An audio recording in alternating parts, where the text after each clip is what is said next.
അസ്സലാമു അലൈക്കും വറഹമത്തുള്ള. പൊതുവേ അംഗവൈകല്യങ്ങളുള്ള കുഞ്ഞുങ്ങൾ ധാരാളമായി നമ്മുടെ സമൂഹത്തിൽ ഉണ്ടായിക്കൊണ്ടിരിക്കുന്നുണ്ട്. മുമ്പത്തെ അപേക്ഷിച്ചത് കുറച്ച് വർദ്ധിച്ചു വരുന്ന പോലെയാണ്.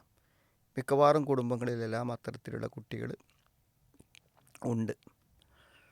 അപ്പോൾ പിന്നെ അത്തരത്തിലൊരു ഏഹ്, കുട്ടിയുടെ രക്ഷിതാക്കളെ കണ്ടുമുട്ടിയപ്പോഴാണ് അതിനെക്കുറിച്ച് അത്തരം ചില രക്ഷിതാക്കളെല്ലാവരും ചില കാര്യങ്ങൾ മനസ്സിലാക്കേണ്ടതുണ്ട് എന്ന് തോന്നിയത് കൊണ്ടാണ് ഇത് പറയണത്.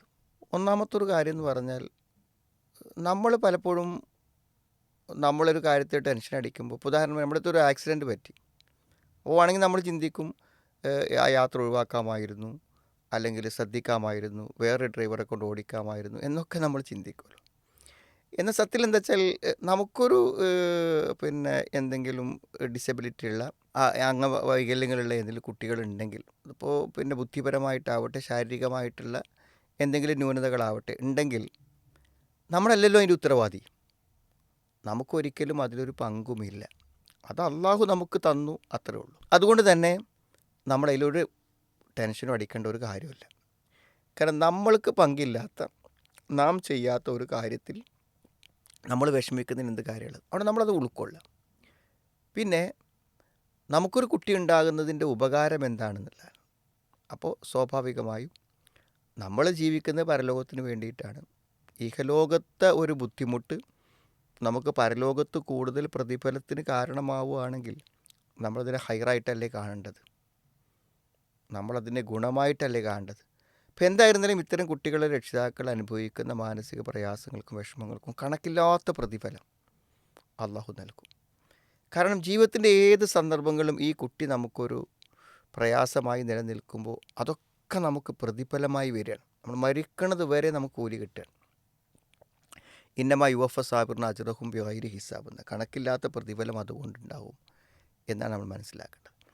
പിന്നെ ഇത്തരം കുട്ടികളെ കൈകാര്യം ചെയ്യുന്നവർ അനുഭവിക്കുന്ന ഏറ്റവും വലിയൊരു പ്രയാസം എന്താണെന്ന് വെച്ചാൽ, ഈ കുട്ടികളുമായി സമൂഹത്തിലേക്ക് ഇറങ്ങുമ്പോൾ ആളുകളുടെ ആ സഹതാപത്തോടുകൂടിയുള്ള നോട്ടം, ആളുകളുടെ ചോദ്യങ്ങൾ ധാരാളമുണ്ട്. ഈ കുട്ടിക്ക് എത്ര പ്രായമായി, ഈ കുട്ടി എന്ത് ചെയ്യും, ഇങ്ങനെയൊരു കുട്ടി അവിടെ ഉണ്ട്, ഇവിടെ ഉണ്ട്, എന്ത് നമ്മൾ മരിച്ചാൽ ഈ കുട്ടി എന്താ ചെയ്യുക എന്നാൽ നമ്മളൊരിക്കലും ചിന്തിക്കാനോ ഓർമ്മിക്കാനോ ഇഷ്ടപ്പെടാത്ത ചോദ്യങ്ങൾ ചോദിച്ചുകൊണ്ടേയിരിക്കും. അതാണ് ഒരു പക്ഷേ ഇത്തരം കുട്ടികളുടെ രക്ഷിതാക്കൾ അനുഭവിക്കുന്ന ഏറ്റവും പ്രധാനപ്പെട്ട ഒരു വെല്ലുവിളി എന്ന് പറഞ്ഞാൽ.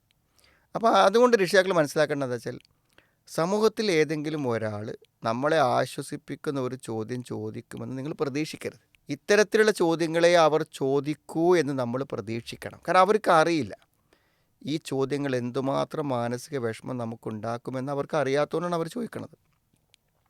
അതുകൊണ്ട് നമ്മൾ നല്ലൊരു ചോദ്യം പ്രതീക്ഷിക്കുമ്പോൾ മാത്രമല്ലേ നമുക്ക് ഇത്തരം ചോദ്യം ഒരു വിഷമം ഉണ്ടാവുള്ളൂ. ഇങ്ങനത്തെ ചോദ്യങ്ങളെ ഉണ്ടാവുള്ളൂ എന്ന് നമ്മൾ ആലോചിക്കണം. പിന്നെ ഈ ഇത്തരം പിന്നെ പ്രയാസങ്ങളെ കൊണ്ട് നമ്മുടെ കുട്ടികളെങ്ങനെ ബുദ്ധിമുട്ടുന്നു എന്നതാണ്. അവരെ പറ്റി ചിന്തിക്കണമല്ലോ. അവർക്കും ഉണ്ടാകുന്ന ഏറ്റവും വലിയ പ്രശ്നം സമൂഹത്തിലേക്ക് അവർ ഇറങ്ങി ചെല്ലുമ്പോഴുള്ള ബുദ്ധിമുട്ടാണ്. ഇത് ആളുകൾ സഹതാപത്തോടെ നോക്കുക, ഇതിനെപ്പറ്റി ചോദിക്കുക, അതൊക്കെ അവർ അതിജീവിക്കും. കാരണം പ്രത്യേകിച്ച് ജന്മവൈകല്യങ്ങളൊക്കെ ആണെങ്കിൽ എന്ത് ചെയ്യുന്നറിയോ, അവർക്ക് അല്ലാത്തൊരവസ്ഥ മുമ്പ് ഇല്ലാത്തത് കൊണ്ട് അവരെന്ത് ചെയ്യും, അതിനെ തരണം ചെയ്യാൻ അവർക്ക് കഴിയും. ഇനിയിപ്പോൾ എന്തെങ്കിലുമൊക്കെ കുറവുകളുണ്ടെങ്കിൽ ആ കുറവൊക്കെ അവർ വേറെ കാര്യങ്ങളെ കൊണ്ട് എന്ത് ചെയ്യും, പരിഹരിക്കും. ഇപ്പോൾ കൈയില്ലാത്ത പല ആളുകളും കാലുകൊണ്ട് കൈകൊണ്ട് ചെയ്യുന്ന എല്ലാ കാര്യങ്ങളും ചെയ്യുന്നത് നമുക്ക് കാണാൻ പറ്റും. അല്ലെങ്കിൽ വായ കൊണ്ട് കൈകൊണ്ട് ചെയ്യുന്ന കാര്യങ്ങളൊക്കെ ചെയ്യുന്നത് കാണാൻ പറ്റും. അതൊക്കെ അള്ളാഹു അവർക്കൊരു സ്കില്ല് വേറെ കൊടുക്കും. അവരതുകൊണ്ട് അതൊക്കെ അതിജീവിച്ച് മുന്നോട്ട് പോകും. നമ്മളെ കൊണ്ട് അതിൻ്റെ ട്രീറ്റ്മെൻറ്റും കാര്യമൊക്കെ കൊടുക്കുക. പിന്നെ നമ്മൾ ശ്രദ്ധിക്കേണ്ട ഒരു പ്രധാനപ്പെട്ട കാര്യം, ഇത്തരം കുട്ടികൾക്ക് ചില കഴിവ് കുറവുകളുണ്ട് എന്ന് രക്ഷിതാക്കൾക്ക് അറിയാലോ. അതുകൊണ്ട് ആ കഴിവ് കുറവിൻ്റെ പേരിൽ അവരെ നമ്മൾ ആക്ഷേപിക്കാനോ അവരെ നമ്മൾ വിഷമിപ്പിക്കാനോ ചീത്ത പറയാനൊന്നും പോകരുത്. അത് ഇത്തരം രക്ഷിതാക്കൾക്ക് പറ്റുന്ന ഏറ്റവും വലിയൊരു അപാകതയാണ്. ഈ കുട്ടികൾക്ക് ചില ഡിസബിലിറ്റി ഉള്ളത് കൊണ്ട് അവർക്ക് ചില കഴിവ് കുറവുകളുണ്ടാവും. അപ്പോൾ അതിലവർ വീഴ്ച വരുത്തുമ്പോൾ അതിൻ്റെ പേരിൽ അവരെ കുറ്റപ്പെടുത്താനും അവരെ ആക്ഷേപിക്കാനും അത് അവർ മാനസികമായി വല്ലാതെ അവരെ തളർത്തും. നമ്മളെ ഭാഗത്തു നിന്നുണ്ടാകുമ്പോൾ ആ കാര്യം നമ്മൾ സൂക്ഷിക്കണം. ഏതായാലും ഇത്തരം കുട്ടികളുടെ രക്ഷിതാക്കൾക്ക് ക്ഷമാപൂർവ്വം അവരെ കൈകാര്യം ചെയ്യാനും പരലോകത്ത് അവർക്ക് സ്വർഗത്തിലൊരു കാരണമായി തീരാനും അള്ളാഹു അനുഗ്രഹിക്കട്ടെ.